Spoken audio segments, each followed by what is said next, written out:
반갑습니다. 교육 백과사전 시작하겠습니다. 네.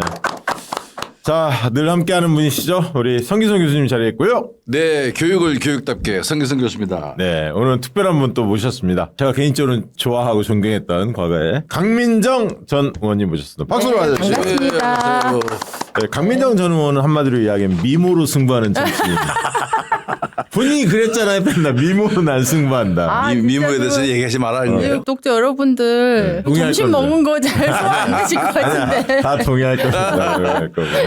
자, 우리 강민정 전 의원이 이제 교육상임위에서 4년 동안 활동을 하셨는데 네, 교육 네, 전문가라는 건 뭐 많은 분들이 알고는 계실 것 같은데 근데 저분이 근데 그 전에 어떻게 정치에 이렇게 발을 디뎠지? 이거는 좀 모르시는 분들이 많더라고요. 저도 잘 몰랐고 저는 처음에는 뭐 정교조 경쟁교사 하셨죠. 정교조 위원장인 줄 알았어요. 예를 들면 이렇게 정치권에 입문하려면 뭐 교사 대표성 막 이런 게 그렇죠, 있잖아요. 그렇죠. 그렇게 해서 열린민주당에 들어가셨나라고 처음에는 알고 있었는데 이야기를 들어보니까 꼭 그렇지는 않더라고요. 정치 입문하기 전까지 어떻게 살아오셨습니까? 서울에 있는 중학교에서 24년 6개월 동안 근무하고 퇴직하고 교육 시민단체에 만들어서 거기서 활동하고 또 그 와중에 이제 서울시 교육청에 들어가서 교육청의 정책 연구교사, 파견교사 이런 거 하고 그리고 문재인 정부 때 이제 교육부 자문위원회라든가 아니면 권한 이양을 하는 교육자치정책협의회라고 그런 단위가 만들어졌어요. 네. 그 교육감분 6분하고 일반 시민이나 단체 교육 전문가 6명하고 교육부 장관이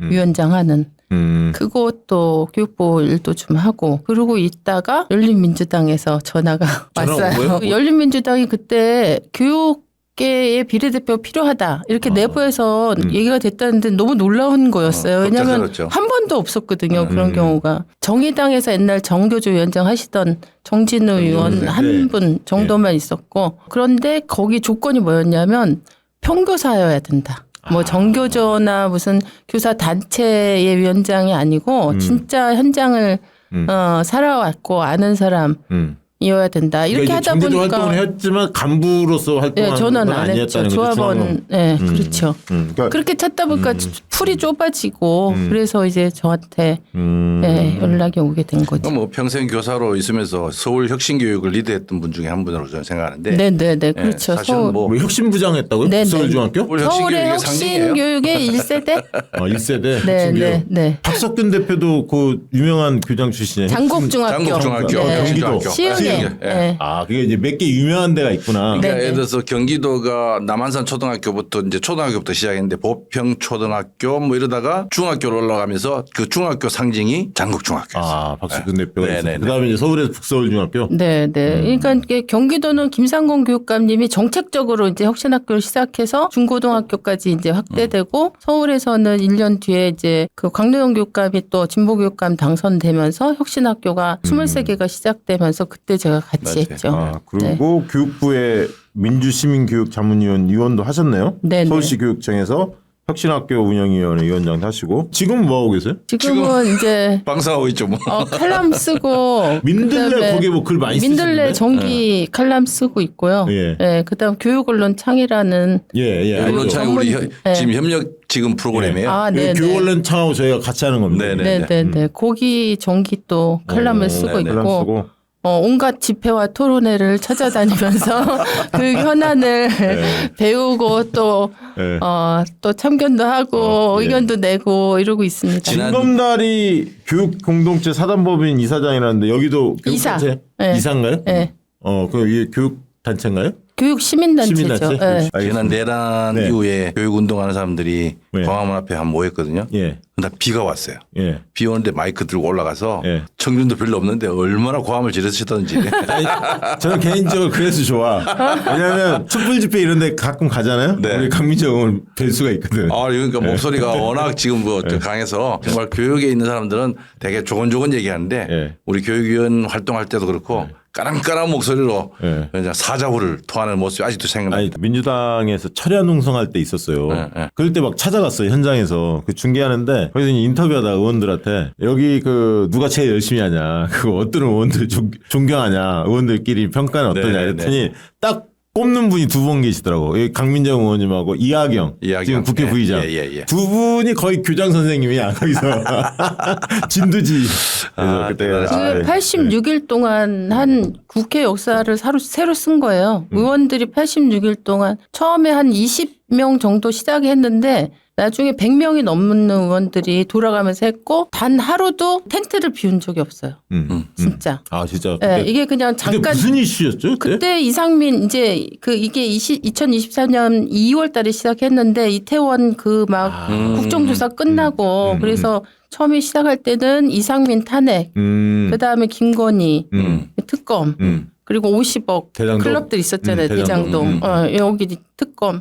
예, 이렇게 해가지고 걸고 했는데 일주일 만에 이상민 탄핵은 국회 통과됐고 그렇지. 그래서 그 나머지도 우리가 관철해야 된다. 이렇게 해가지고 86일째 되는 날 2개의 특검도 국회 본회의에서 통과됐어요. 물론 이게 다 윤석열 거부권으로 그 당시로선 좌절이 됐지만 어쨌든 목표로 했던 거를 걸었던 거는 다 이루고 아니, 그러니까 해산이 된 거죠. 그게 굉장히 인상적이었던 게 21대 국회가 윤석열 포갑에 대해서 저항하고 민주당 의원들이 좀 결기를 모으면서 투쟁하는 야당으로 선회하는 국면이 그 맞습니다. 농성이었거든. 그때 의원들끼리 제가 무슨 얘기 들었냐면 코로나를 겪었기 때문에 의원들이 잘 서로 간에 몰랐대. 대화할 맞아요. 시간도 별로 없고 그러다가 이 투쟁 공간에 딱 만나니까 뭘 대학생 때 학생운동하면 투쟁 공간에 만나면 친해지잖아요. 그렇죠. 똑같아. 맞아요. 의원들끼리 서로 어떻게 살아왔는지 이런 얘기하면서 끈끈해졌다는 거야. 그래서 굉장히 중요한 그때 그게 농성이었어요. 정권 진짜요. 교체에 큰 역할을 했었다고 역할을 믿어요. 했다니까. 예. 내가 그때 느꼈다니까. 맞습니다. 그래서 제가 그때 막 생중계하고 네, 그때 그랬잖아. 오셨잖아요. 그래서 인터뷰하고. 아니 그러니까 보통 때 대화할 때 보면 강민정 의원 얘기를 많이 하세요. 아 진짜요? 박시영 대표가 제가 좀 미모에 약해. 의원님을 너무 좋아한다. 너무 편애하는 거 아닌가 이 자, 생각했는데. 미모라는 단어가 여기서 또 이렇게 왜곡되고 있으니까. 왜냐면 최강 의원이 늘 그렇거든. 미모의 강민정 의원. 내가 너무 이게 영향을 받았어. 좋습니다. 아 최강욱 의원 세뇌가 잘 됐네. 교육이 잘 됐네. 자 오늘 네. 여러 가지 워낙 교육 이슈가 요즘 빵빵빵 많이 나오는데 특히 네. 오늘은 이제 크게 두 가지 좀 다뤄보려고 하는데 첫 번째는 이제 학원 심야 교습 시간 자정까지 연장 조례안을 국민의힘 서울시의회 시의원들이 19명이 발의해서 이게 지금 논란이 있었어요. 맞아요. 의원님이 또 네. 민들레 글 쓴 것도 봤어요. 네네네. 이게 굉장히 뜨거운 감자잖아요. 네. 야, 이게 옛날 생각나더라고. 근데 지금 몇 시까지 하는 겁니까? 지금 서울, 경기, 대전 뭐 이런데 10시. 10시. 10시 고등학생 10시고요. 예. 지역마다 조금씩 차이가 있긴 해요. 그런데 이제 국민의힘 의원들이 아예 형평성이다. 그래서 다른데 11시, 12시까지 하는 데도 있는데 그걸 맞추기 위해서 서울도 올려야 된다. 12시까지. 이런 식의 말도 안 되는 형평성에 이거는 진짜 형평성이라는 단어가 이 얘기를 듣는 순간 엄청나게 분노하지 않을까 싶은데 진짜 형평성을 기하려면은 다른 지역이 10시로 내리도록 하는 게 그렇지, 맞지. 아이들 교육을 생각하는 시의회 의원의 할 일이잖아요. 거꾸로 개악을 하는 형평성을 12시까지 주장하면서 늘리자. 네, 네. 야. 어제 2개가 통과됐는데 학생인권 조례 폐지안 통과하고 네. 그다음에 맞아. 그 얘기도 좀 나눠봐야 돼. 네네. 그러니까 서울시 의회의 국민의힘 의원들이 구성 자체가 서울시 의원이 지난 지방선거 때문에 대다수가 국민의힘 의원들이 70%에 70%. 차지했잖아. 네, 그러니까 막 밀어붙이는 거야. 그렇죠. 지금 지금 교육부는. 11명 중에서 7명이 일곱 명. 국민의힘이고 비민이라고 보니까. 맞아요. 뭐 맞아요. 보니까 찬성이 계속 7명 나오더라고요. 그렇죠. 지금 서울시가 이게 교육위가 다 그냥 맞아요. 이게 한강버스도 난리지만 이 교육도 몸살을 앓고 있는데 이 문제 좀 다뤄보고요. 두 번째는 하이러닝 관련해서 AI 이거 뭐 경기도에서 그 서술 논술평가 관련해서 뭐 홍보 영상 만들었나 이거 난리가 났던데요. 선생님들이 진짜 뚜껑이 난리 났습니다. 열리겠던데. 이게 사실은 개인 또는 뭐 단체가 만드는 게 아니고 예. 교육청의 공식 사이트에다 올린 거기 때문에 교육청 입장으로 봐야 되죠. 그 내용을 보면 정말 나중에 구체적으로 얘기하겠지만은 예. 분노하지 않을 수 없어요. 나도 깜짝 놀랐어요. 우리가 AI를 뭐 싫어하는 게 아니라 AI를 수단으로 써야 된다고 지난번 에듀테크 때 얘기했잖아요. 우리 방송 안 보나 봐. 안 하는가 봐. 그걸 좀 경기- 봤으면 좋겠는데. 아, 네, 심각합니다. 아니 근데 진짜 그렇게 어떻게 그런 발상을 할 수 있지? 나는 그게 좀 충격적이에요, 사실은. 그리고 그 저 영상의 앞에와 뒤에가 논리적으로 맞지가 않아요. 맞지도 않아. 맞아요. 잘 뭐 엉뚱한 소리 해놓고 나중에 가서는 교육의 본질을 얘기해요. 교육의 본질하고 아무 오히려 역전되는 얘기를 하면서 교사를 수단화하고 도구화하면서 우리는 뭐 교육의 본질을 추구한다. 참으로 어쩌고는 그러니까 모니터링 하는 사람도 없고 그 정책에 대한 충분한 이해를 갖고 그 영상을 만든 게 아니라 무슨 꼭두가시처럼 그 그러니까요. 나온 사람들이 다 현장 교사들이에요 또. 젊은 교사들. 그 저 인플루언서라고 하는 사람들 불러다가는 네. 그렇게 말도 안 되는 영상을 만들었다. 경기교육청에서 지금 뭐 계속 끊임없이 일어납니다. 그 얘기도 있다. 뭐 거의 오세훈 수준이에요. 오세훈 수준이야 진짜로. 일대기가 오세훈 수준. 이게 돈이 그냥 들어가는 게 아니고 한 8, 900억 들어가요 매년. 지난번에 AI 디지털 교과서 마찬가지인데 그 스몰 AI 디지털 교과서를 지향하는 거예요 사실은. 정말 교육 현장에 필요하지도 않고 쓰지도 않아요. 그런 걸 교육청에서 치적 홍보용으로 이렇게 만들어서 현상을 왜곡시키고 네. 교육의 방향을 잘못 끌고 나간다는 거는 맞습니다. 교육청으로서 할 일이 아닙니다. 잠시 후에 다뤄보겠습니다. 한강 작가 그 채식주 기자 유해도서로도 지정도 했고 경기도 교육청에 그래서 비난도 받았고 지난번에 김승희 전 학폭. 대통령실 의전비서관 자녀 학폭 문제 그게 컸죠. 예. 그 문제도 교육청과 연관성이 있는 거 아니냐라고 충분히 지적이 되는 상황이고 특검이 그 압수수색 했는데 그다음 이후에 뭐 보도가 안 나오고 있잖아요. 아직 안 나왔죠. 교육 지원처까지 확실히 문제가 있고 예. 교육청도 연루된 거 아니냐 이런 지금 의혹을 받고 있고 또 지난번 우리 다뤄봤습니다. 고3 운전면허 관련해서 372억. 지원 사업에 무려 372억 예. 생돈을 거기에 투입했다. 예산 낭비 비판을 받고 있는. 아무튼 이런 문제 좀 이따가 한번 짚어보도록 하고요. 교육 백과사전을 위한 뭐 먹잇감을 계속 때려주시네. 성 교수님은 좀 행복하시겠어요. 그런 거에서. 이거 좀 쉬려고 그랬더만은 계속 이슈를 만들어내고 있어요. 임태희 대단하십니다. 그렇습니다. 교육관님. 자 그럼 먼저 아까 첫 번째 학원 심야교수 시간 자정 연장하는 조례안을 낸 이 문제에 대해서 좀 다뤄보도록 하겠는데요. 이게 이렇게 되면 아까 또 형평성 얘기는 했지만 결국 네네. 학원 돈 벌어다 주려고 한 거 아닙니까? 아, 이거는 아주 노골적으로 네. 사교육업자들의 이해관계를 국민의 시민의 대표가 대변한 거죠. 그리고 로비 받은 거 아니야 혹시? 아니 이게 법이 기사에 들어왔을 거예요. 의하면 이 대표 발의한 의원이 예. 대표 발의하기 전에 학원 연합회 대표하고 사전에 만남을 가졌고 그리고 요 발의하고 난 다음에 제가 그 서울시 의회 앞에서 그 교육 단체들하고 기자회견을 했는데 그 11월 11일 날 또 학원 연합회의 관계자들과 발제하는 토론회를 시의회에서 또 열었어요. 그러니까 이거는 치밀하게 준비했네. 너무나 노골적으로 저는 사실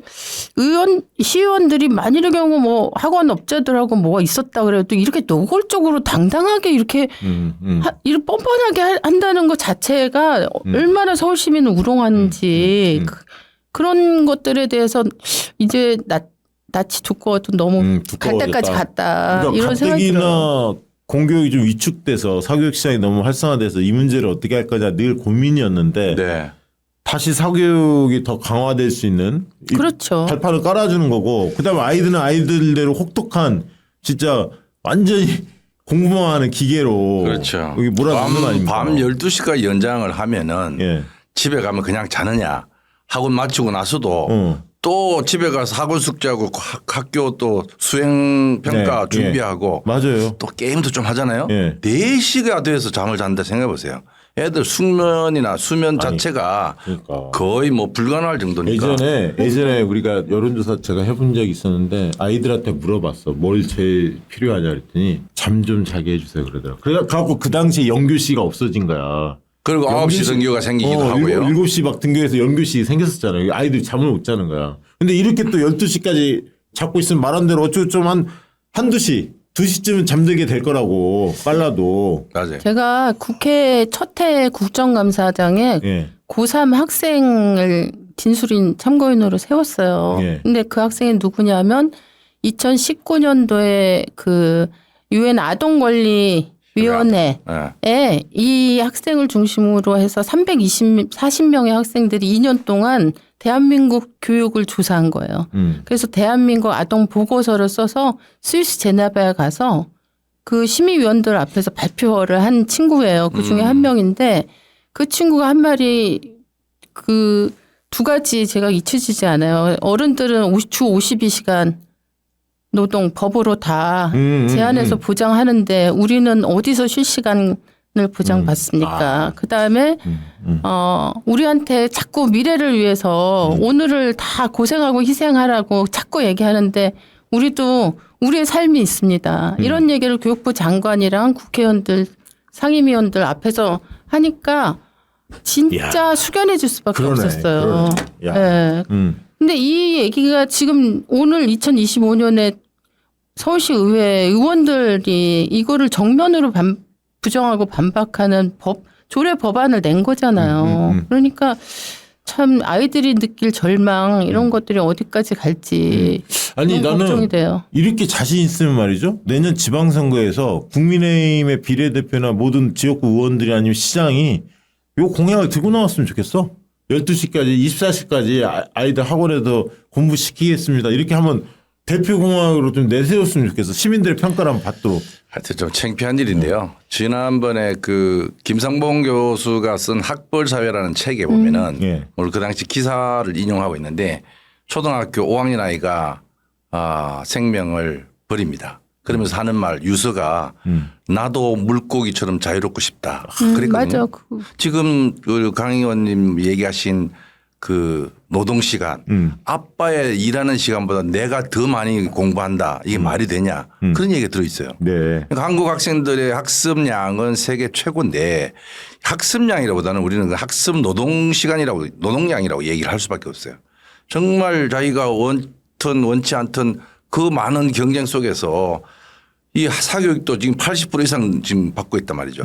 그러면은 이걸 줄이기 위한 노력도 해야 되고 공교육 정상화 법안을 통해서 학교 교육이 선행학습하지 않도록 하고 좀 경쟁을 좀 완화하기 위한 수많은 얘기들 해왔는데 이 서울시 의회에서 이걸 줄여도 모자랄 판에 이걸 늘린다라고 하는 것은 어떤 논리로도 이 교육 정상화는 반대 방향으로 가는 거잖아요. 근데 그 서울시 그 국민의힘 의원들 발의했던 의원들은 학습 격차가 완화될 수 있다 이렇게 하면 이렇게 주장하거든요. 그 부분에 대해서 어떻게 말이 생각해요? 안 되는 얘기예요. 이거는 예를 들어서 학생들이 여기 선택권이라든지 격차의 문제를 가지고 이런 식으로 완화할 수 있다고 하는 발상 자체가 일단 이거는 소위 말해서 그 학원을 공급하는 공급자 예. 입장에서 생각하는 거고 또 이 선택권을 한다면은 늦게까지 선택할 수 있는 그 소위 말해서 경제적으로 여유가 그렇지, 있는 집안의 그렇지. 아이들이고 돈이 있어야잖아. 누구한테 네. 이걸 선택을 받게 하려면은 그 경쟁 높은 치열한 소위 말해서 강남 대치동에 있는 학원들에서 고가의 그 수강료를 받는 그런 데서 그 기회를 주는 것이지 다른 학생들한테 그 선택의 기회가 줄 수도 없는 거잖아요. 오히려 격차가 더 벌어지고요. 선택권이 제한될 수밖에 없는 구조이기 때문에 이거는 철저하게 공적으로 막아줘야 되고 상호 견제를 해줘야 되는 것이지 이런 식으로 역행한다는 것은 서울시 교육위원으로서 사실은 자리가 의심스러운 거죠. 예. 의원님 아까 그 초반에 잠깐 언급을 했습니다만 타 시도하고 비교했을 때 네. 지금 뭐 형평성 아까 그런 이야기를 꺼냈다는 거잖아요. 네, 네, 그런데 그렇죠. 늦게까지 하니까 서울시도 그렇게 늦게까지 12시까지 붙잡아 둬야 한다. 이런 논리를 핀다고 하는데 어떻습니까? 실태가? 실태를 보면은 예. 다 지역마다 다른데 서울, 경기, 대전, 그다음에 대구 뭐 이렇게 한 대여섯 개는 10시. 10시까지고 그다음에 나머지는 11시인 데가 많고 그다음에 12시인 데도 있긴 있어요. 12시 지방 있는 같은 데는 경우. 예. 야, 그거 어떻게 하나? 그러니까 이거는 아이들을 거의 그 수렁으로 빠뜨리는 거죠. 그 논리도 사실은. 수도권 학생들을 따라잡으려면 늦게까지 사교육을 시켜야 한다. 이런 논리로 그동안 했을 거 아니에요. 지방이. 그렇죠. 그렇다고 그게 해서 이제 그러면 지금 보면 그게 격차가 그것 때문에 시간을 늘린다고 격차가 줄어지냐고. 말도 안 사실. 돼요. 제가 12월 6일 날 출판 기념회를 하지 않습니까? 아 그거 책 제목이 교육 내란인데 그거 소개 안 하려겠다. 띄워줘야겠다. 안 해도 되는데 거기에서 띄워주세요. 네. 교육 내란의 5가지를 얘기하는데 그중에 시스템의 난을 얘기해요. 자 이게 그게 걸려 있는 겁니다. 네. 사교육이 확대되잖아요. 예. 그러면은 아이들이 사교육에 의존하는 게 높고 그럼 학교에 와서 새벽 한 2~3시쯤 자면은 똘랑똘랑 눈으로 1교시부터 수업하겠습니까?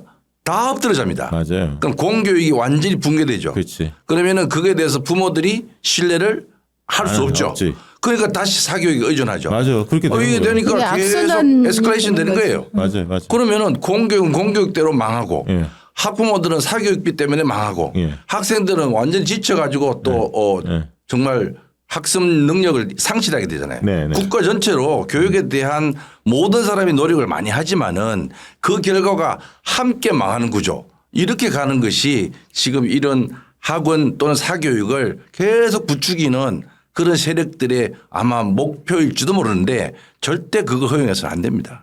네. 제가 이 중학생들이 만든 토끼풀이라는 대한 언론 매체가 최근에 생겼어요. 네. 근데 그 토끼풀 기자들이 2,655명의 중학생, 고등학생 대상으로 설문을 해서 엊그제 기사를 냈더라고요. 근데 거기에 있는 거를 제가 읽어드리고 싶어가지고. 예. 가져. 한번 읽어주세요. 적어왔어요? 네, 아이들의 이야기인데, 네.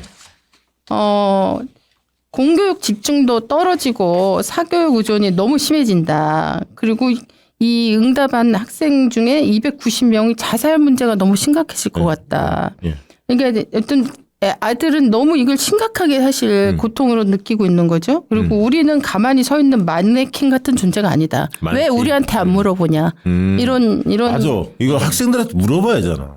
예, 이런 얘기를 하고 있고 그다음에 고등학교 시스템에 현재 고등학교 시스템에 대해서 얘기해 주면 자기 중학생 후배한테 얘기해 주면 10명 중에 8명이 울더라. 이런 얘기를 그냥 고등학생이 얘기를 하는 거예요. 이야기를 했더니 네. 그래서 지금과 같은 이런 사교육 중심의 시스템, 그 다음에 고등학교도 사실 입시 중심으로 가고 있으니까 이런 것에 대한 문제 제기를 굉장히 심각하게 했고 난 이 말이 참 가슴이 아프던데 친구들과 경쟁하다 보면 순수한 친구 관계는 없다는 생각이 든다.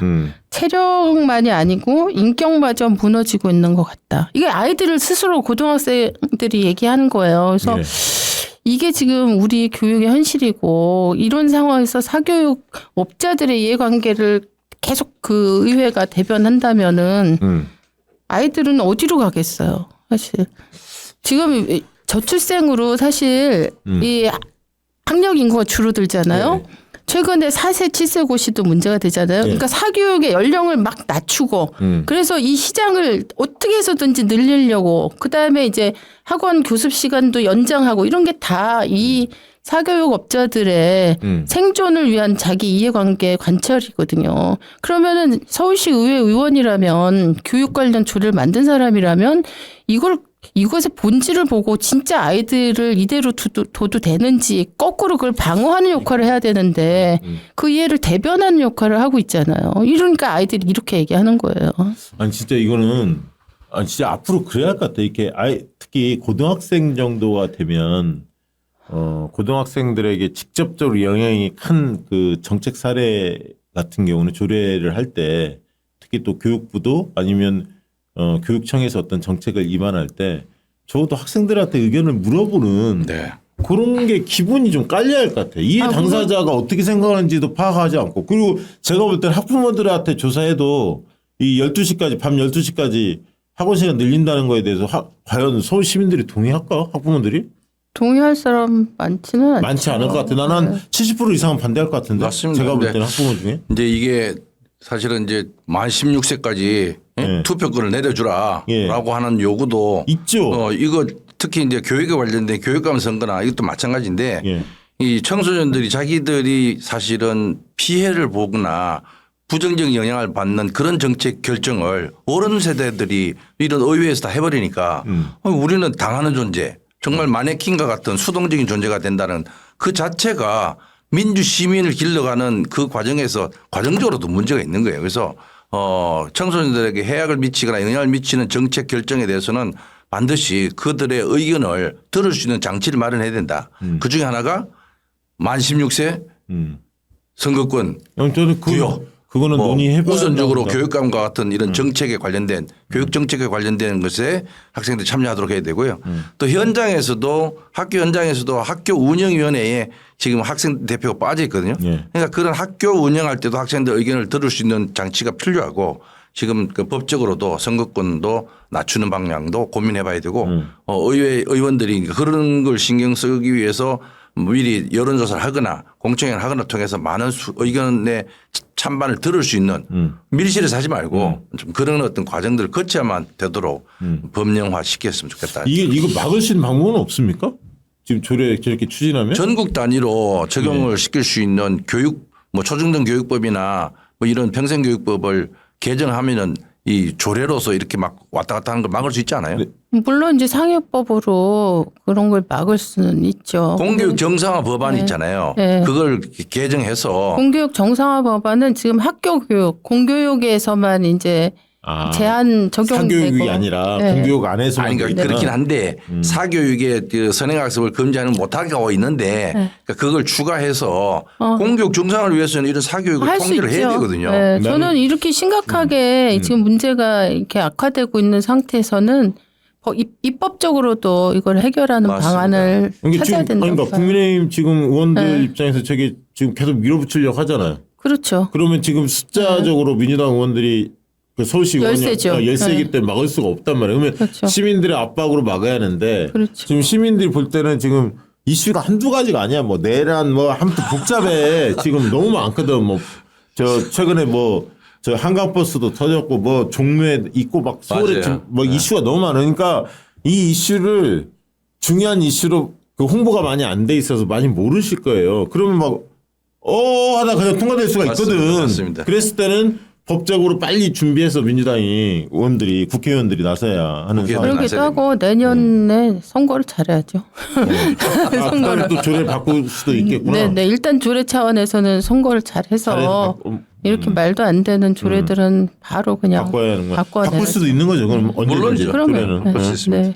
아 정말 진짜 아이들을 만나면 아마 진짜 이구동성으로 난리. 옛날에 사실 야자를 학교에서 야자 폐지 그 흐름이 있었잖아요. 우리 그럼 때마다 거의 운동이 강제로 야자했잖아요. 야간 학습. 얼마나 모순적인 단어입니까? 그러니까 자율인데 강제 야간 자율학습. 그 도시락 2개씩 3개씩 싸갖고 다니면서 낮에 먹고 저녁에 먹고 밤에 또 맞습니다. 먹고 배고프니까 네. 이렇게 해왔다 그걸 줄여간 거잖아. 쭉 1년의 그렇죠. 과정이. 지금은 이제 강제 야자는 없죠. 없죠. 그러니까 네. 그렇게 어떻게 보면 학생들의 인권 이런 부분들을 보장되는 쪽으로 가는데 사교육 쪽은 터치하기 참 어려운 부분은 있지만 이거는 무조건 막아야지. 누가 봐도.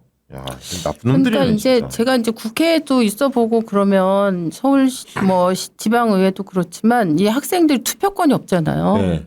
그러니까 일부 뭐 고3 일부 18세 만 18세 되는 아이들 소수 빼놓고는 투표권이 없기 때문에 이 학생들과 관련된 조례나 법을 만들 때 너무 쉽게 만들어요. 아, 그러니까 저는 그래서 의식을 안 하는구나. 그게 너무 속상하고 가슴이 아팠어요. 그러니까 걔네들은 자기 이야기를 할 스피커가 공적인 스피커가 없는데 네. 투표권도 없으니까 별로 신경 안 써도 그냥 되는 아니 이런 그나마 그 청소년들 그 단체들이 몇 개 있잖아요. 좀 이렇게 네. 목소리를 청소년들을 대변하는 그런데 의견 수렴 해보면 되잖아. 전체 학생들 여론조사 하는 게 제일 좋지만 그런 단체들 의견 들어보면 그 정서라는 게 있잖아. 아이들 정서를 스스로 잘 아니까 의견이 이런 분이 개진될 교육위원을 하시면은 그럴 텐데. 뭐 추천 제안 있습니까? 저기 들어가 있는 사람들이 그런 생각이 없어요. 아유 진짜. 그 오히려 반대하는 세력들의 의견 물어보는 걸 그냥 생략하고 자기들 편리대로 그냥 효율적으로 해버린다고 생각하니까. 의원님 아까 그 얘기도 마저 해주세요. 학생 인권조례 폐지도 서울시 의회 국민의힘 의원들이 그 나서서 다시 2차 폐지를 한다고 하던데 이게 어떻게 지금 원래도 있었죠 이런 폐지한다는 소리가 어떻게 되고 학생인권 있습니까? 조례가 서울시 의회에서 폐지가 됐어요. 폐지됐어요. 그래서 교육청에서 대법원에 제소를 했어요. 그래서 조희영 지금 교육감 시절인가요? 네네 조영 그러니까 교육감 제2 임기 요구권을 말에 발동한 거죠. 제2요구권을 네. 발동했죠. 그래서 지금 대법원에 계류돼 있어요. 그런데 이게 아직 판결이 나지 않았는데 요번에 다시 기습적으로 서울시의회 국민의힘 의원들이 학생 주민 발의로 제기된 학생 인권 조례 폐지 조례안이 있었어요. 네. 이거를 어제 막 올려가지고 교육이 통과를 시켜버린 왜 거예요. 그렇지 그러면? 지켜봐도 되는데. 그래서 제가 아니 한 번 죽인 것도 성에 안 차가지고 두 번씩 죽이냐. 그건 참치네. 그러니까 그건 참시다, 이거는. 학생 인권 조례가 지금 대법원에 계류돼 있는데 그럼 네. 지금 아직은 폐지 안 되고 유효한 거죠. 있지. 있죠. 그러니까 그걸 그렇죠. 못 보는 거예요 지금. 그렇죠. 왜 그러죠? 아니 어느 부분에 그렇게 열이 받아 있는 건가요 이 사람들은? 아니 근데 이제 저는 사실 이게 이 현재 서울시 의회 임기가 얼마 안 남았잖아요. 그래서 제가 볼 때는 뭔가 지지자들을 위한 인증샷을 남기려고 하는 건가 이 사람들이? 구구 성향이 있는 친구들 이게 지지자들에게. 결집시키기 위해서 네네. 교육도 중요하니까 관심 가져달라. 우리가 뭐 한다. 이런 걸 보여주려고. 네, 그리고 대부분 이제 학생인권 조례는 원래 본질하고 관계없이 주로 반대 논거가 무슨 학생인권 조례나 이런 게 보장되면 동성애를 조장한다든가 막 이런 식이었고 이게 극우들의 굉장히 중요한 자기네들을 결집시킨 논거였잖아요. 이게 그러니까 무슨 상관이 있죠? 학생 인권 조례하고. 그건 완전 학생인권조례 애국이에요. 차별금지 조항에 응. 그러니까 성적 자기 결정권이라든지 그런 그 정체성에 대한 거 이런 것들을 통해서 차별하지 않아야 된다라고. 그건 당연한 거잖아. 그거. 당연한데 그걸 이제 아주 그냥 극단적으로 해석하는 거예요. 지금 얘기한 것처럼 동성애를 조장한다고 돼요. 조장하는 게 아니라 그런 걸로 인해서 차별해서는 안 된다는 거고요. 또 하나는 지난 23년 서희초 사건 이후에 교권에 대한 그 문제 제기를 하니까 이제 보수 쪽에서는 그 봐 학생인권 조례 때문에 학생인권을 허용하고 너무 방만하게 하니까 교권이 침해되는 거 아니냐라고 하는 그 논리를 갖다 대는 거예요. 사실은 이제 조사를 해보거나 연구를 해보면은 학생인권 조례와 교권의 침해는 그렇게 관련이 있지 않고 각자가 더 중요한 각각의 논리가 더 보장돼야 학교가 그렇지. 균형 잡고 안정적인 인권의 영역으로 들어가는데 지금은 학생 인권을 죽이면은 교권이 올라가고 이런 서로 뭐랄까 아예 상반된 개념이 아니단 말이죠. 그러니까 그걸 계속 엉뚱한 주장을 하는 거예요. 학생 인권 조례 때문에 교권 침해됐다. 이 논리 두 가지 논리 때문에 이 학생 인권 조례를 폐지하려고 하는 보수의 노력이 지속적으로 일어나는 이게 겁니다. 다음 아마 교육감 선거에서도 이게 교권과 인권의 어떤 관계 설정이랄까요? 조화로운 발전 이 부분에 대한 현실적 대안들을 어떻게 갖고 있느냐 이게 아마 상당히 그 뭐랄까요 쟁점 이슈 중에 하나일 가능성이 있어요 현실적으로 보면 선생님들도 악성 민원 때문에 굉장히 힘들어하시고 아이들 생활지도에 소극적으로 나서고 있잖아요. 그렇죠. 현실적으로 보면 제가 그래서 어제 회복적 정의에 관련된 어떤 단체를 찾아갔는데 그러니까 우리가 회복적 생활 교육이라는 거 있잖아요. 지금 교사들이 학생들을 강제할 수 있는 방법이 없다.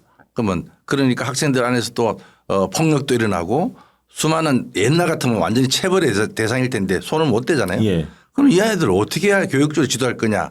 그 하위 프로그램들 중에서 회복적 생활교육을 혁신학교에서 해왔잖아요. 이걸 어떻게 하면 좀 더 발전시킬 것인가. 교사들을 통해서 이러한 이 중재할 수 있는 또는 교육적인 조치를 할 수 있는 방법이 뭘까 배워왔어요. 아 배워왔다고? 그러니까 그 교권과 학생인권 조례가 충돌하는 지점 이것이 서로 상반되지 않고 같이 갈 수 있다라고 하는 것을 학교 문화에 정착시켜야 돼요. 아, 이거 중요하죠. 예전에 그 우리 혁신부장 혁신학교 1세대 때는 제일 쟁점이 뭐였습니까? 우리 강민정 의원님 그때 교사 시절에?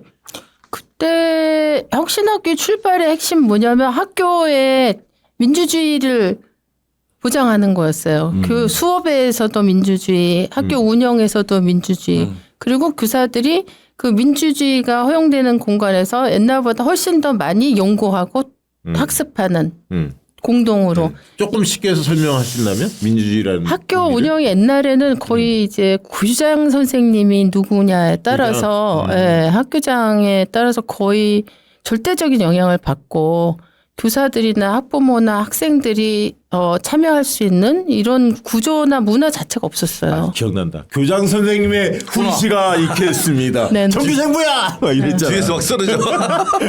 그러니까 혁신학교는 이제 그런 권위주의적인 이런 학교 문화를 민주적인 걸로 바꾸자. 그래서 연초가 되면 올해 우리 학교는 무엇을 중심? 올해 우리 학교는 평화가 중심인가? 아니면 뭐 아이들의 그 관계가 중심인가? 뭐 이런 것들을 선생님들과 학생들이 같이 토론해가지고 목표를 정해요.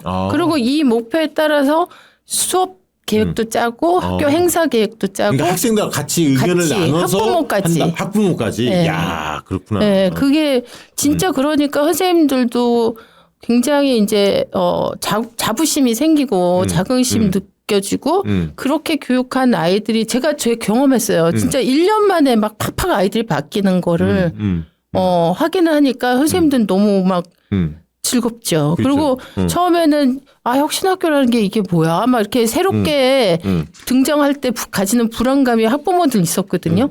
근데 조금 지나면서 학부모도 이 학교 운영에 참여를 하니까 정기적으로 네. 교사들과 회의하고 교장원 선생님과 계속 회의하고 간담회하고 이런 이제 참여의 구조가 생기니까 학부모들도 이제 아이들 자기 아이가 변하는 거 긍정적으로 변하는 것도 확인되지 학교도 아 이렇게 옛날하고 다르네 그냥 민원인이거나 아니면 동원되거나 이런 식이었거든 학부모가요. 네. 네. 근데 같이 학교 운영에 참여하게 되고 이러니까 학부모님들도 굉장히 나중에는 적극적으로 지지해 주시고 참여해 주시고. 아니 그 당시에 그래서 2010년 한 3, 4년 뭐 이렇게 됐었나? 그때 여론조사 막 해보면요 저희가 서울에서는 그 혁신학교 근처로 이사 가고 싶다는 사람들이 전셋값 엄청 막 많았어. 올랐어요. 그 주변에 막 네. 아파트 가격이나 막 이렇게 전셋값이 막 오르는 거야. 맞아요. 서울가 그렇게 높아서. 저기 저 경기도도 그런 현상이 많았는데요.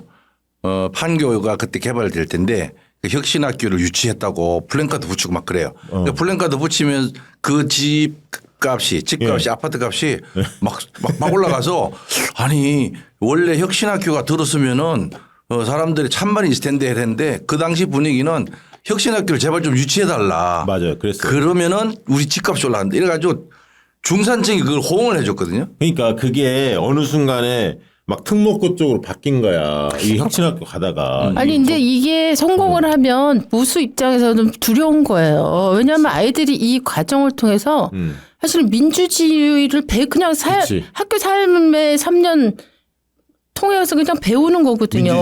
민주주의를. 네, 이게 두려웠기 때문에 아주 집중적으로 공격했죠. 사실은 혁신학교 초반에는 알자지라까지 인터뷰하러 왔었어요. 아, 그래요? 네, 서울의 혁신학교 안 해봤죠. 저도 알자지라 인터뷰 한 사람입니다. 제가. 아, 진짜? 네. 진짜? 이야, 대단하시네. 대선 예측을 그 정도로 서울의 한국의 혁신학교가 되게 국제적인 어떤 관심거리였고 아주 그 세계적인 그 교육 전문가 중에 셜리라는 하그립스하고 같이 교육 제사기를 쓴 교수가 한국에 와서 혁신학교 연구까지 했었어요. 그러니까. 이게 국제교육학계에서는 굉장히 중요한 새로운 어떤 가능성 이렇게 막 주목을 받았는데 이게 이제 확대되면은 이게 학교가 애들이 다 민주 시민으로 기르네. 이거의 위기를 느끼면서 그때 서울에 이제 교육감 낙마하는 이 과정에서 이걸 탁 기회로 잡고 혁신학교 죽이기, 혁신학교 공부 안 시킨 학교다.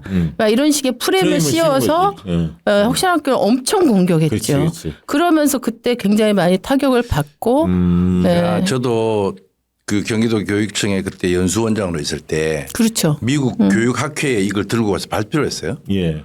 그러니까 한국의 혁신학교가 얼마나 좋은가를 저는 좀 자랑하고 싶은데 지금 얘기하고 싶은 게 지금 얘기한 민주적인 생활 공동체, 뭐 학교 창의적인 교육 과정, 교사의 전문적 학습 공동체 이런 어떤 혁신학교의 특성을 얘기를 했어요. 그러니까 아니 뭐 그게 학교가 원래 그래야 되는 건데 뭐게 특징적이냐고 약간 시큰둥했어요. 좀 당황해가지고 그래 마지막 히든 카드를 내야 될 타임이 왔구나. 한국의 혁신학교는 밑으로부터 교사들의 자발적인 참여를 통해서 만든 학교 변화에 대한 교육개혁이다. 이렇게 하니까 대개 모든 나라들이 교육개혁은 위로부터 내려와요. 어차피 공통적인 것은 정책으로 내려오는 건데 한국의 혁신학교는 그 작은 학교 살리기 운동부터 시작해서 이 학교가 없어지려고 할 때 학교의 사실은 운영 방식을 바꾸고 그 교육 과정과 내용을 바꾸고 이렇게 되잖아요. 예. 그렇게 해서 이렇게 확산돼서 성공했고 많은 학생들이 지금 얘기한 것처럼 민주 시민 교육으로 잘 그 성장하고 또 학력 차별이나 뭐 저하나 이런 부분도 없어지고 모두가 동반 성장하는 그런 이상적인 학교가 됐다라고 하니까 박수 받았어요. 그런데 그 이후에 지금 얘기한 것처럼 학력 저하의 문제라든지 또 우파들이 그런 두려워하는 민주 시민 교육에 대한 우려 이런 것 때문에 끊임없이 공격을 하다 보니까 지금은 혁신학교 그 정신이 왜곡되어 가지고 사람들이 혁신학교 그러면 시큰둥해요. 다시 이 꺼져가는 불을 지펴서 한국 교육의 이 정말 미래를 좀 더 밝게 할 수 있는. 아니 그러니까 구구 애들이 지금 리박 스쿨 나왔지만 그 빈틈에 리박이 들어간 거예요. 그러니까 구구 논리를 지금 어렸을 때부터 이 폭력적이고 이런 그 잘못된 논리를 가지고 지금 유포를 하고 있기 때문에 혁신학교를 제대로 다시 맞습니다. 정비해서 맞불을 놔야 돼요. 그러니까 현장에 이제 부딪혀야 뭐 돼 이게. 젠더의 갈등이나 세대 갈등이나 그런 이념 갈등이 학교 안에서 민주 시민 교육을 통해서 원활하게 되려면 자기들의 목소리가 나와야 되고 교사와 항상 논쟁도 해야 되고 네. 친구들과 토론도 해야 되고 이 문화는 사실 혁신학교가 추구했던 문화거든요. 그치. 이거를 살려야 된다. 지금 살려야 돼. 다시 살려야 돼. 그 얘기를 좀 우리가 많이 생각을 해봤으면 좋겠고요. 자, 두 번째 이슈 하이러닝 경기도 교육청에서 했던 홍보 영상이 지금 문제가 되고 있는데 한번 홍보 영상 잠깐 실제로 보고 우리가 토크 이어가도록 하겠습니다. 영상 띄워주시기 바랍니다.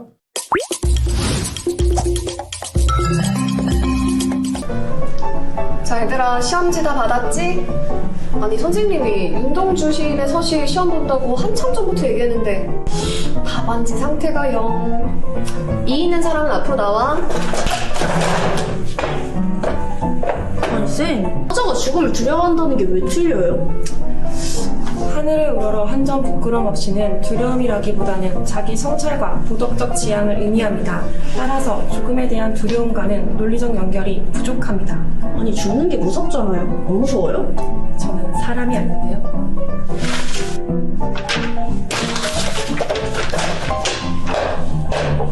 선생님 저는 이거 왜 틀렸어요? 그 나와 있는데 그때 무슨 건데? 하늘을 보면서 살고 싶다? 응. 현지야, 이 하늘이 그 하늘이 아니잖아. 선생님 말씀대로 하늘은 그냥 하늘 그대로가 아니라 화자에게 도덕적 기준이 되는 기능을 합니다. 이러한 설명이 답안에 없었습니다. 들어가.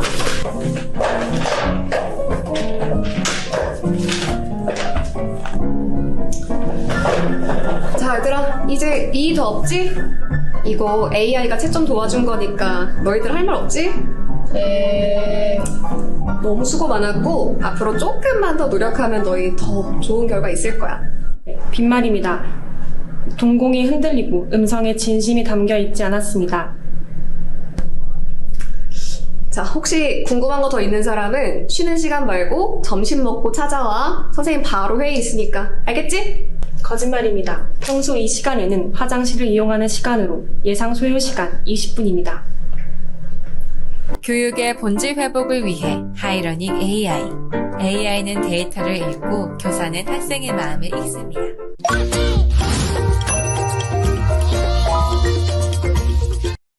그냥 저걸 보면서 말이죠. 저 지금 몇 번째 봤는데 뭘 말하려고 하는지도 문제의식이 정확히 없고 재미도 없고 네. 그러니까 모욕적으로 당연히 선생님들은 모욕적으로 느낄 수밖에 없게 하고 그래서 저게 저 정도 만들었으면 누군가 반응을 해야 할 텐데 지금 반응이 있습니까?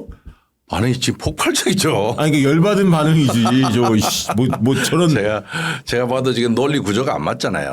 뭘 말하려고 하는지 없어. AI는 데이터를 읽고 교사는 학생의 마음을 읽는다는데 학생의 마음을 읽은 게 지금 안 보이잖아요. 안 보이지. 또 교사가 AI한테 무시당하고 예. 교사는 AI가 채점한 것이 공정하다고 이의 없지 그러고 또 학생들도 조용히 입 다물고 있고 그러니까 AI가 중심이 된 그 수업의 전형적인 모습이 저럴 것이다. 그럼 저건 비판해야 될 거 아니에요. 그렇지. 근데 AI가 이렇게 수업의 중심축으로 들어오면은 교사도 학생도 뭐 이런 모습으로 전락할 겁니다. 따라서 우리는 AI를 수업에 보조적인 장치로 써야 된다. 이게 이제 논리적으로 맞는 거예요.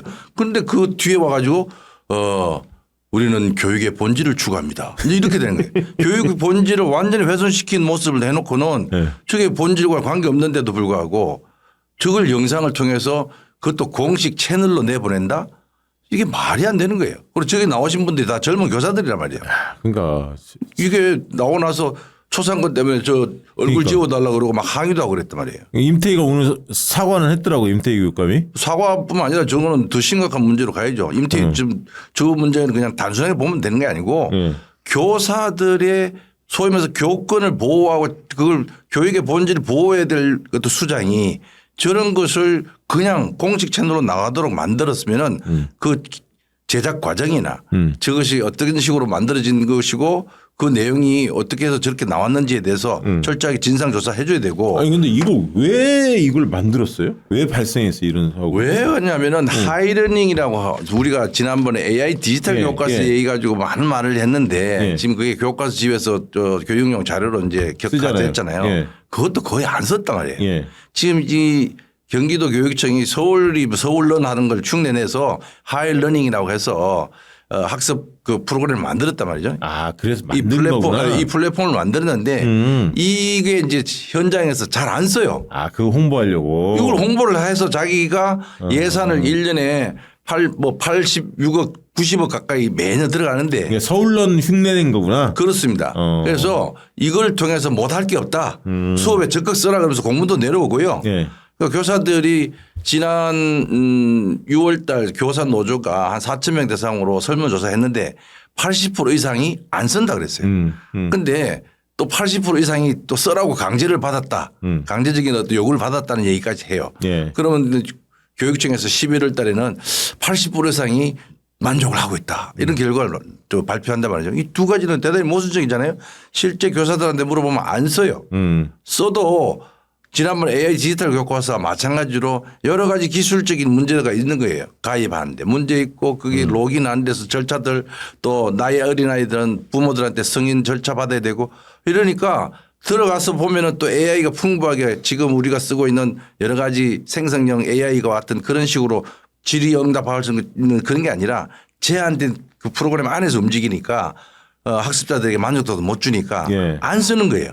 안 쓰다 보니까 돈을 헛썼다는 얘기를 하니까 자꾸만 이것을 현장에 보급하고 좀 확산시키기 위해서 이런 홍보 영상을 만들었는데 그러니까 실제 본질은 영상이 잘못된 것도 있지만은 이 하이러닝 자체가 현장에서 외면되고 있는 그 현상 그럼에도 불구하고 거기다 어마어마한 예산을 투자해서 지난번에 뭐 372억 운전면허 따라고 그렇게 헛돈 쓰는 거와 마찬가지로 이것도 헛돈 쓰고 있다는 거예요. 이 정도 돈이면은 교사들에게 훨씬 더 적합한 교사학습 자료를 만들어줄 수 있거나 만들도록 지원해 주거나 예. 이럴 수 있는데 교육청이 일괄로 만들어서 그것도 업체가 어떻게 선정되는지 모르지만은 대단히 기술력이 떨어지는 업체에다 이걸 주놓으니까 현장에서 외면받고 있는 이걸 극복하기 위해서 만들었다고 보는 거죠. 딱 보면 AI 교육이 이제 어쨌든 참고 자료 형태로 이제 활용이 될 텐데 교과서 문제도 마찬가지지만 어쨌든 그런 시대에 이제 접어들면 접어들수록 선생님의 역할이 뭐냐 그리고 선생님이 그런 어떤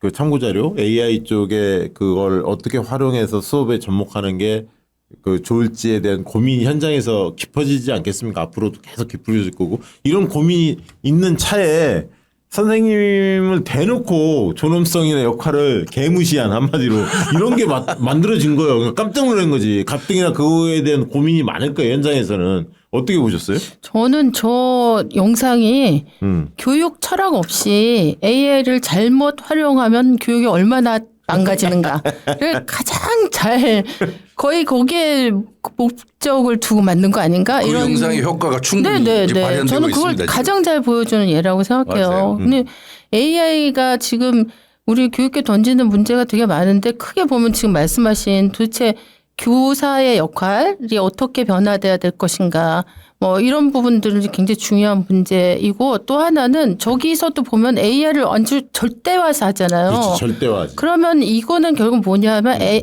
제가 이제 이런 표현을 쓴 적이 있는데 어떤 분은 그걸 인지의 외주화라고 했고 저는 이제 생각의 외주화라고 그런 표현을 썼는데 아이들이 사고하지 않고 AI가 내린 모든 결론과 모든 자료들을 그걸 다 정답이라고 생각하게 되면 교육이 설 자리가 없어지는 거예요. 그래서 요새 이런 얘기가 그 어떤 책에 나오던데 아이들이 자기가 AI를 통해서 찾은 답을 기억하는 게 아니고 그 답을 찾는 경로를 기억한다. 그러니까 어디를 찾아서 뭘 물어보고 어떻게 들어가면 답이 나온다는 경로만 기억한다는 거예요. 그래서 진짜 AI를 활용했을 때 아까 보조적이고 도구적인 그런 수준에서 우리가 잘 위치 지어줘야 된다 이런 얘기를 했는데 그 원칙이 잘 안 지켜지면은 진짜 AI가 아이들의 생각을 잡아먹는. 네.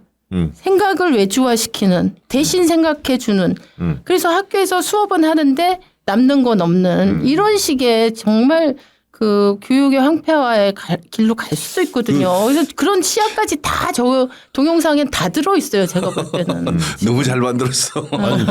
이 경기 뭐 교사노조라든가 정교조들 이렇게 교원 단체들 있잖아요. 반응이 어떻습니까? 아니 뭐 굉장히 심각하죠. 지금 각 단체가 반박 기자회견 또 뭐 보도자료 내고 그러는데 그러니까 교사들을 지금 거짓말하고 있다. 그건 이 진짜 말도 하잖아요. 그 말은 교사에 대한 진짜 심각한 인권 침해라고 봐야 되고 평가권 우리가 교권 침해를 할 때 교권이라는 게 수많은 요소들로 구성되는데 교사의 전문성은 어디서 나오느냐 하면은 수업권, 평가권 이거잖아요. 그러니까 교육 과정을 구성하고 수업하고 평가하는 이 권리가 교사로부터 시작된다라고 할 때 지금 여기 AI가 들어오는 순간 평가권을 괴무시하고 있는 거예요. 그러니까 교사들은 평가하지 마라.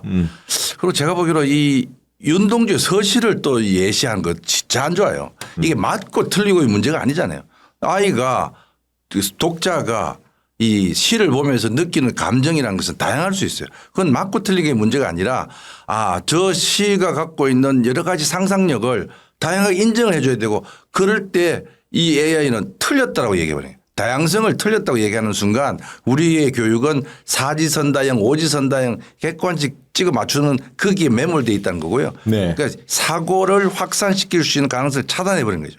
교사도 거기서 끄떡끄떡하고 있잖아요. 그러니까 AI가 가진 장점도 많거든요. 그렇죠. 그걸 그러니까. 진짜 올바른 교육 철학에 입각해서 잘 활용하면 교사 중심으로 갔던 수업을 훨씬 풍부하게 만들 수 있는데 지금 저런 식으로 AI 교육을 경기교육청에서 경기교육청이 전국의 최대 교육청이에요. 지금 학교 수나 학생 수나 그치, 교사 그치. 수. 네. 아니 저기서 저렇게 AI 교육에 대해서 엉망진창의 지금 입장을 공개적으로 발표를 했다면 앞으로 AI 교육이 잘 되는 걸 오히려 막는 거 아닌가? 그렇지. 경기교육청이 나서서 아니, 이런 의원님, 생각도 들어요.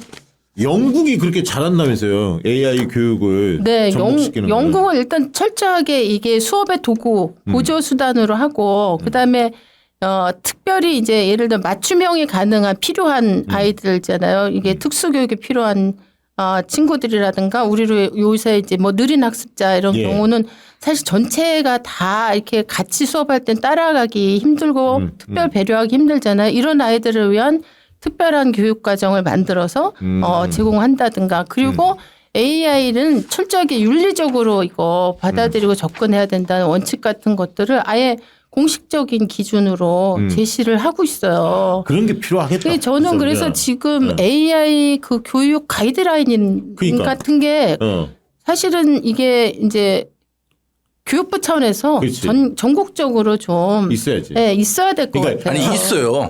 있어요? 22년도 교육부에서 발표했습니다. 아니 그거는 제가 예를 그때 들어서 AIDT 만들려고 사실 아니 좋은데 그렇게 하더라도 교육부가 22년도에 교육 분야 인공지능 윤리 원칙 다른 건 모르겠는데 첫 번째 게 보세요. 교수자의 전문성을 존중할 것 이렇게 돼 있어요. 이게 제1 원칙이에요. 그러니까 어떻든 교육 현장에서 교수자인 교사가 중심이 돼야 되고 그게 존중돼야 된다. 뭐 교권도 훼손돼서는 안 된다. 이런 여러 가지 의미를 하잖아요. 근데 그런 의미에서 보면은 지금 이 경기도 하이러닝 문제는 심각하고요. 지금 영국에서 얘기한 그런 방식으로 사실은 우리가 AI를 활용해서 지금도 효율화할 수 있는 일들이 많아요. 교사 행정 업무라든지 그러니까 교육청 업무라든지 이런 단순 반복하는 이런 일들은 AI가 충분히 해결할 수 있어요. 그러네요. 영국의 사례를 아까 말씀 주셨는데 강민정 의원께서 예.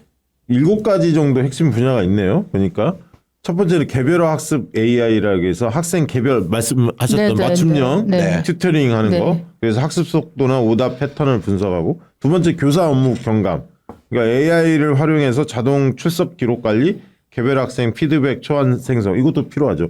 세 번째는 학교 행정 AI, 뭐 시설 관리라든가 학교 안전 모니터링, 예산 관리 분석 뭐 이런 거 필요해 보입니다. 네 번째가 평가 보조 AI 이것도 필요해 보여. 이게 서술형 평가 같은 경우 초안을 할 수 있는 거예요. 그렇죠. 초안 채점하는 거. 그렇죠. 초벌 맞아요. 평까지. 네네. 그다음에 이제 교육 격차 완화 AI, 난독증 학습 장애 학생을 위한 AI 리딩 툴 제공하는 거. 여섯 번째 이것도 필요해 보여. 진로 직업 교육 AI. 그러니까 AI 기반의 직업을 뭐 추천해 준다든가 적성을 분석해다 이거 필요하죠. 네네네. 마지막으로 지금 의원님 말씀하셨던 AI 윤리 보안 데이터 보호 체계 구축. 그래서 안전 윤리 데이터 보호가 먼저이다.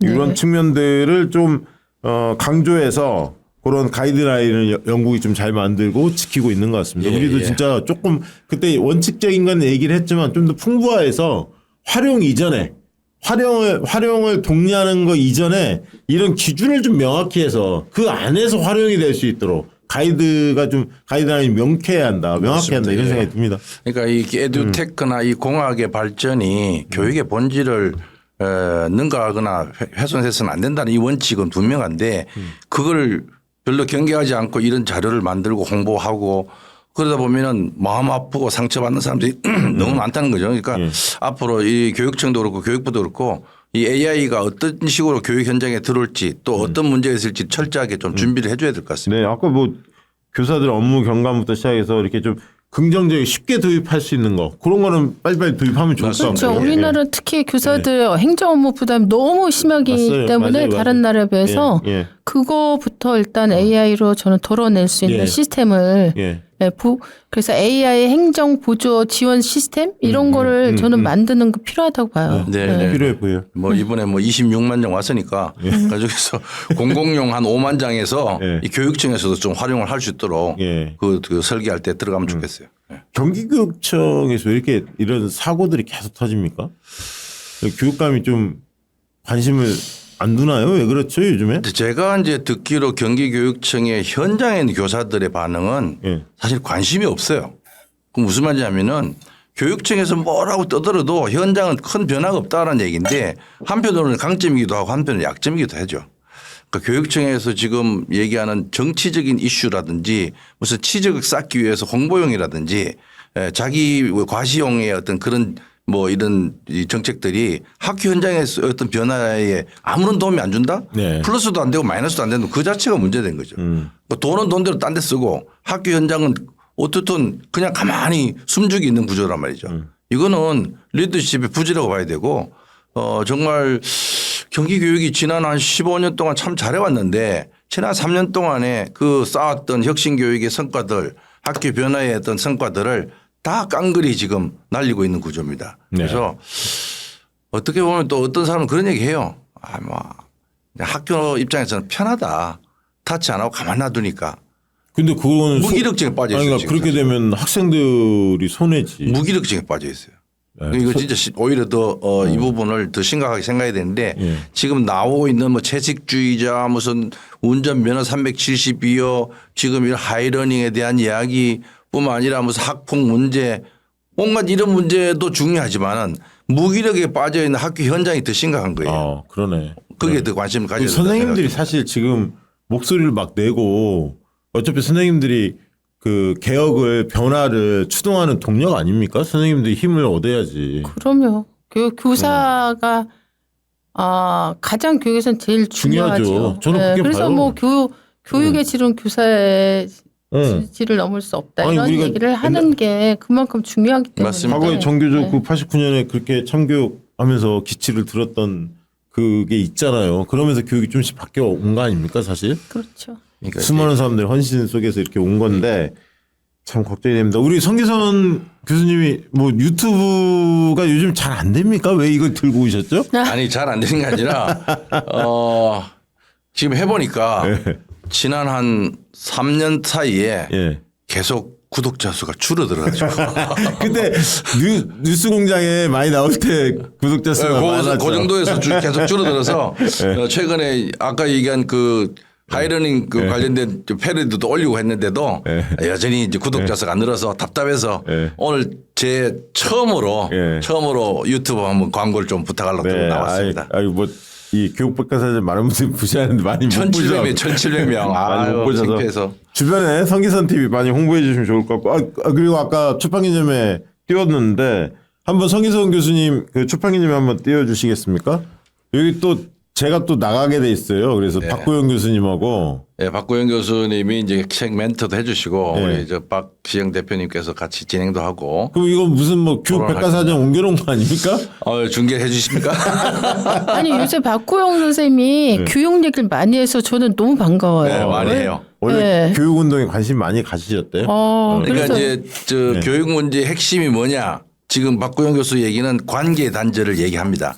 지금 교육 내란에서도 그 얘기가 핵심입니다, 사실은. 그러니까 저 교육 내란은 앞서 얘기한 5가지 요인이 있는데 하나는 말씀드렸죠. 정말 그 공교육의 이 악순환 시스템의 붕괴, 그러니까 신뢰 붕괴 네. 이 부분이 지금 저 교육 내란의 한 꼭지고요. 예. 나머지 4개는 그날 와서 확인해 주십시오. 예, 12월 6일 날 12월 토요일 날 6일입니다. 경기대학교에서 하네 2시에. 예. 그리고 강민정 아, 어떻게 강민정 의원. 장명소 차리까지 차리셨나? 강민정 의원님도 출판 기념회 한다고. 네. 뭐였어요? 네, 12월 저는- 13일 날 네. 여기도 쟁쟁합니다. 보니까 도종환 전 의원이시죠? 문체부 네, 관광- 저랑 장관하셨고 저랑 교육위 위원을 2년 같이 하셨어요. 네. 국회에서. 네. 신앙송 하신다고 그러고 네. 북토크는 오연호 오마이뉴스 대표죠. 네. 그다음에 최강훈 의원. 네. 야 쟁쟁합니다 여기도. 국회로 간 교사 이야기 진짜 혁신교육. 야 이거 12월 13일 네. 대학로에 있는 방통대 있죠? 네. 방송통신대. 네. 에서 2시에. 네. 일주일 간격으로 딱 2시네요. 네. 짠 건 아닌데. 많이 와주세요. 누가 많이 왔는가 물어봐야지. 고민됩니다. 네, 좋습니다. 네. 자, 많은 분들 관심 가져주시면 좋을 것 같고 저희 방송이 원래 이제 녹화 방송 화요일 날 하는데 우리 이제 박시영 TV 멤버십 회원이 오셔서 교육 문제 관심 있는 분이 오셔서 지난번에도 한번 오셨는데 두 분께 질문을 좀 하고 싶다고 요청이 와서 마이크를 좀 드립니다. 질문하실 내용 있으면 말씀 주십시오. 아까 조례 관련해서 원장이나 이런 분들 상담할 때 경기도는 풀었다라는 말을 하면서 어머니들한테 굉장히 위기감을 조성하더라고요. 불안을 자극. 예, 그러니까 경기도는 풀었다는 게 경기도의 12시까지 한다. 분당, 평촌 이런 좀 잘한다고 알고 있는 데들은 거기 사는 애들은 늦게까지 하는데 밤 11시 12시까지 하는데 서울 애들은 빨리 끝나서 우리 학원 입장에서 좀 손해보고 있다라고 하면서 어머니들을 좀 자극해서 하는 부분이 있어서 부모님들이 그렇게까지 반대하거나 그러진 않을 것 같아요. 그러니까 표면적으로는 반대한다 말은 하겠지만 학원에서 그렇게 막 유도하는구나. 지금 예, 그런 것도 있어서 아예 그냥 전국적으로 전체 법제화하는 게 좋을 것 같고요. 선택 과목 경쟁, 저 과학이다 보니까 보면 한 학교에 30명 고르는 경우가 있습니다. 화학이나 물리 같은 경우는 특히 이번에 사탐런 되면서 애들이 더 조금 고르니까 애들이 하고 싶어도 등급 못 받아서 아예 안 고르는 경우가 되게 많고요. 골랐어도 1명, 2명밖에 1, 2등급이 안 나오다 보니까 애들끼리 서로 안 알려주기도 하고 시험 범위를 잘못 알려주는 경우도 봤고요. 숙제를 선생님이 안 온 애한테 전파해줘야 되는데 안 알려주는 경우도 봤고요. 그러면서 애들이 인원수 많은 데로 무조건 가려고 좀 선호하는 경우도 있고 이게 선택과목 상대 등급제나 지금 내신이 입시에 반영되게 되면 의도랑 다르게 갈 것 같아요. 지금도 수능 때도 얘기하려고 했는데 선택자가 많고 어느 정도 보장되는 대로 애들이 가려고 하지 어려운 과목을 안 하려고 하는 것처럼 그 부분에 대해서도 좀 네. 현장 들어야 될 것 같습니다. 네, 두 가지 질문인데. 고교학점제 현재 그 관련된 문제잖아요. 근데 사실 원래 고교학점제는 상대평가하고 같이 양립하기 사실 어려운 제도예요. 그런데 이제 윤석열 정부 이주호 장관이 고교학점제를 전면화하면서 내신을 상대평가 제도를 그대로 유지를 하니까 거기서부터 사실 구조적으로 발생한 문제거든요. 그래서 지금 최교진 교육부 장관하고 그 국가교육위원회에서 교육과정을 사실은 권한을 갖게 됐으니까 여기에서 지금 현재 고교학점제의 평가 방식을 교육과정을 바꾸는 과제로 놓고 답을 찾아보겠다고 했어요. 그래서 지금 올해 1학년들은 사실 2028 대입 제도가 적용이 되니까 얼마나 변화가 있을지 모르겠는데 적어도 지금 고교학점제가 가지고 있는 그런 구조적 문제는 문제인식을 하고 있기 때문에 해결이 좀 될 거라고 봐요. 아까 저 경기도에서는 뭐 늦게까지 한다. 그러면서 서울에 있는 그 학원에 아이들 학부모한테 살살살 자극한다는 거예요. 네. 그 얘기에 대해서는 어떻게 평가하세요? 뭐 사실은 경기도가 지금 12시까지 가는지는 저도 잘 모르고 있었는데 만약에 그게 사실이라면은 그런 것 때문에 경기도를 비판을 하고 낮추도록 요구를 해야 되는데 그런 걸 빌미 삼아서 서울이 자기들 영업시간을 더 늘리려고 한다는 거는 얄팍한 상술에 근데 해당되는데 지금 문제는 질문하신 분의 의견대로 전국 동일하게 법제화하거나 기준을 딱 잡는 게 나을 것 같아요. 맞아요. 그러니까 국회에서 이거는 뭐 학원 운영에 관한 법안을 만들어서 사실은 학생들의 건강권이나 학습권 때문에 이렇게 제한한다라고 하면은 충분히 의미 있다고. 아니 이게 일리가 있는 게 우리가 대형마트 같은 경우도 규제를 했잖아요. 아, 그렇죠. 뭐 전통시장. 덕주에 한 번씩 쉬는 뭐 이런 게 있잖아요. 나름대로 대의 때문에 그렇게 하는 거잖아요. 네. 그러니까 학생들의 건강권이란 측면에서 옛날에 그러니까 과외금지가위원이라고 했을 때는 그걸 보면 여러 가지 있지만은 과도한 제한이라 그랬거든요. 그렇죠. 과도한 제한이 이제 문제되지 제한 자체가 예를 들어서 지금 공교육을 보호하고 학생들의 그 건강권을 보호하기 위해서는 이렇게 과도하게 사교육이 늘어나는 것은 제한할 수밖에 없는 맞아요. 거고 그건 충분히 예. 법적 범위 안에 있다고 보고요. 앞서 얘기한 그 선택 과목의 문제나 고교학점제의 문제에서 더 우리가 놓치지 말아야 될 거는 28년도 대학 입학 시험이 지금 개정돼서 공지가 됐는데 그게 고교학점제와 지금 내신과 안 맞아요.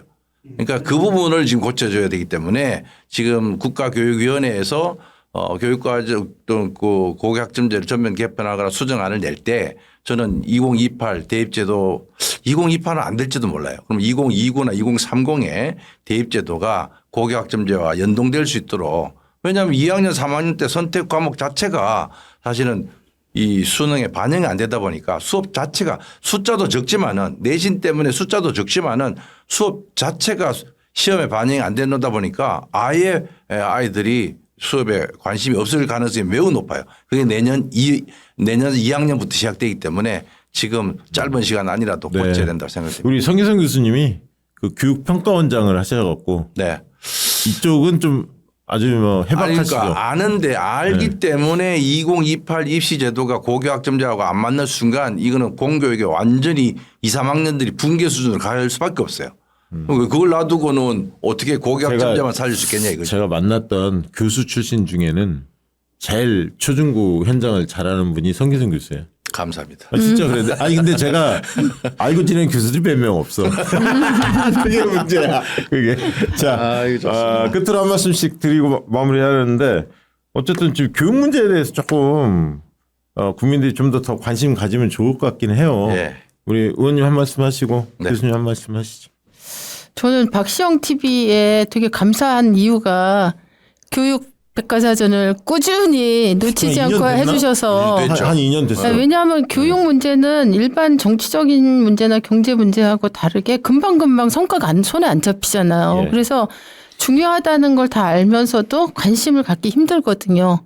그래서 그럼에도 불구하고 우리 박시영 TV에서 이렇게 교육 문제를 매주 관심을 갖게 하는 그런 기회를 만들어 주셔서 저는 이 자리를 빌어서 너무 감사드린다는 말씀을 미모가 뛰어난 드리고 분이라. 싶고 이걸 또 봐주시는 분들도 전 너무 감사해요. 네, 그렇죠, 예. 그렇죠, 그렇죠. 그 많은 유튜브 그 시사 유튜브 방송들 지금 요새는 따라가기도 힘들 정도로 이슈가 많으니까 그런 거 보시는 것도 힘들 텐데 또 제가 늘 가끔씩 조회를 해보면 꾸준한 조회수가 나오더라고요. 그래서 이 교육 문제를 놓치지 않고 관심을 갖고 그 박시영 TV의 교육 백과사전을 또 시청해 주시는 우리 구독자 여러분들께도 이 자리를 빌어서 또 감사드리고 싶어요. 네, 고맙습니다. 아유. 교수님. 네. 네, 지금 아직도 우리가 12.3 내란 이후에 안정적인 체제를 회복하지 못했습니다. 좀 있으면 또 1주년이 되는데 뭐 교육 내란이라고 하는 말 자체가 좀 불편하긴 하지만은 어쩌면은 그 시각으로 우리 현장을 바라보면은 정말 복잡한 문제들이 얽혀 있다고 생각됩니다. 5가지 아니라 수만 가지가 학교 현장에서 지금 해결되지 않고 고민하고 그 속에서 아이들은 고충을 느끼고 학부모들도 힘들어하고 교사들은 좌절하고 있는 이 우리의 미래를 결정하는 교육 현장이 이렇게 아수라장이 되어서는 안 된다고 생각됩니다. 하루빨리 정말 따뜻한 교육 공동체로서의 학교가 될 수 있도록 많은 분들이 좀 관심 기울여 주시고 우리 박시영 TV의 백과사전이 교육 백과사전이 그러한 교육 내란이 잠재워지는 그날까지 함께 하도록 해서 열심히 교육 문제에 대해서 관심을 가져주시고 저희들도 많은 이야기들을 통해서 중지를 모으는 그런 자리가 되도록 하겠습니다. 네, 고맙습니다. 네, 오늘 방송 이것으로 마치도록 하겠습니다. 고맙습니다. 네, 감사합니다.